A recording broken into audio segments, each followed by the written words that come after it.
ఆంధ్రప్రదేశ్లో సరిగ్గా ఎలక్షన్స్ టైంలో జరిగినటువంటి గీతాంజలి ఆత్మహత్య రెండు ప్రధాన రాజకీయ పార్టీలైన తెలుగుదేశం వైసీపీ మధ్య ఒక పెద్ద కుంపటినే రగిలిస్తోందని చెప్పుకోవాలి. అయితే ఈ ఆత్మహత్యకు సంబంధించి ఒక్కొక్కళ్ళది ఒక్కొక్క వెర్షన్గా ఉంది. గుంటూరు ఎస్పీ ప్రభుత్వం తరఫున కావచ్చు, పోలీసుల తరఫున కావచ్చు, చాలా క్లియర్ కట్గా ఆయన చెప్పారు ఇది ఆత్మహత్య. లోకో పైలట్ కూడా తన వాంగ్మూలంలో తెలియజేశాడు. రైల్వే పోలీసులు చేసినటువంటి ప్రాథమిక ఎంక్వైరీలో ఇదే విషయం తేలింది అంటూ కూడా ఎస్పీ చెప్పడం జరిగింది. అయితే వైసీపీ చాలా తీవ్రంగా టార్గెట్ చేస్తుంది ఈ విషయంలో తెలుగుదేశం జనసేనని. తెలుగుదేశం జనసేన కూడా అదే లెవెల్లో డిఫెండ్ చేస్తున్నారు. నాకు ఇక్కడ వైసీపీ విషయంలో నచ్చింది ఏంటంటే వైసీపీ ఇక్కడ ఇది ఎలక్షన్కి స్పష్టంగా వాడుకుంటున్నటువంటి స్టైల్ కనిపిస్తుంది వీళ్ళలో. అయితే టీడీపీ విషయంలో నచ్చింది ఏంటంటే ఖచ్చితంగా వాళ్ళకి సంబంధించిన వాళ్ళు కూడా ఇందులో ఉన్నారు. అందరూ కాదు కానీ కొంతమంది ఆమెను కామెంట్ చేసిన వాళ్ళు కొంతమంది ఖచ్చితంగా తెలుగుదేశం జనసేనకు సంబంధించినటువంటి వాళ్ళు ఉంటారు.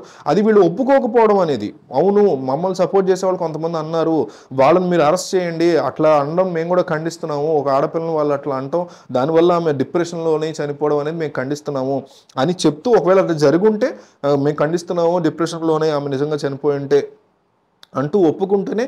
కానీ నిజంగా ఆమె ట్రోలింగ్ అనేది ముందు జరిగిందా, ఆమె చనిపోవడానికి ముందు జరిగిందా తర్వాత జరిగిందా అనేది కూడా తేల్చాలి పోలీసులను డిమాండ్ చేయడం వేరు. కానీ వీళ్ళు రీసెంట్గా కొన్ని వీడియోలు విడుదల చేస్తున్నారు. ఈ ఇన్సిడెంట్ జరిగిన తేదీ వేరు, ట్రోలింగ్ జరిగినటువంటి తేదీ వేరు, అసలు ఆమె వీడియో అప్లోడ్ చేసినటువంటి తేదీయే వేరు అంటూ. కానీ పోలీసులు మాత్రం ముందే జరిగింది, ఈమె చనిపోవడానికి అసలు ఈమె స్టేషన్కి వెళ్ళడానికి ముందే వీడియో అప్లోడ్ అయింది, ట్రోలింగ్ జరిగింది, ఆ తర్వాతే ఆమె చనిపోయారంటూ వీళ్ళు ఒక వెర్షన్ని రిలీజ్ చేస్తున్నారు. సో టీడీపీ ఒక వెర్షన్ వీడియో రిలీజ్ చేస్తే, వైసీపీ ఒక వెర్షన్ వీడియో రిలీజ్ చేస్తే, పోలీసులు కూడా ఒక రకమైన వెర్షన్ వీడియోలు రిలీజ్ చేస్తున్నారు. ప్రజలు ఒకటి కోరుకుంటారు వీళ్ళ నుంచి, పోలీసుల నుంచైనా, వైసీపీ నుంచైనా, టీడీపీ నుంచైనా, తప్పు జరిగినప్పుడు దీన్ని రాజకీయం చేయొద్దు, దయచేసి ఇట్లాంటి సంస్కృతిని తీసేసేలా చూడండి. ఎవరు పడితే వాళ్ళని, కేవలం అమ్మాయిననే కాదు, ఆ పార్టీకి సంబంధించిన వ్యక్తిననే కాదు, టీడీపీని సపోర్ట్ చేసిన కాస్త పాజిటివ్గా మాట్లాడిన ఏ అమ్మాయినైనా వైసీపీకి సంబంధించిన వాళ్ళు పచ్చి బూతులు పెట్టడం, దాని మీద కనీసం కేసులు కూడా రిజిస్టర్ చేయించలేనటువంటి పరిస్థితి టీడీపీది అయిపోయింది అధికారంలో లేకపోవడం వల్ల.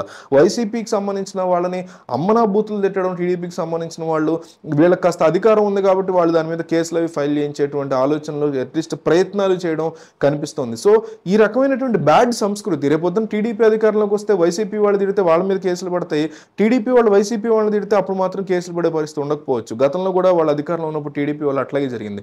సో ఈ రకమైనటువంటి బ్యాడ్ సంస్కృతి, ఫస్ట్ ఆఫ్ ఆల్ అధికారంలో ఉన్న వాళ్ళకి సంబంధించి ఫేవర్గా పోలీసులు పనిచేసే విధానం కానీ, ఆ తర్వాత అన్నిటికంటే ముఖ్యంగా ఇట్లా మాట్లాడడాన్ని, బూతులు తిట్టడాన్ని ఆన్లైన్లో జనరలైజ్ చేయడం, నార్మలైజ్ చేయడం లాంటి అంశాలని ఏవైతే వీళ్ళు కథల కింద నడిపిస్తున్నారో అది సంస్కారం కాదు.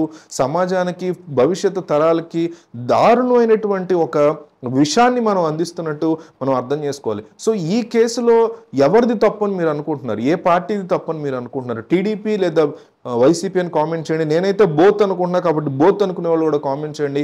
ఏ పార్టీది ఈ అంశంలో, గీతాంజలి యొక్క ఆత్మహత్య విషయంలో ఎవరు దీన్ని రాజకీయం చేయాలనుకుంటున్నారో మీరు కామెంట్ చేయండి. టీడీపీ అయితే టీడీపీ అని, వైసీపీ అయితే వైసీపీ అని, బోత్ అయితే బోత్ అని కామెంట్ చేయండి. నేనైతే పర్సనల్గా బోత్ అని అనుకుంటున్నా. ఇద్దరు కూడా దీన్ని రాజకీయం చేసే విధంగానే ప్రవర్తిస్తున్నట్టుగా నాకైతే అనిపిస్తుంది.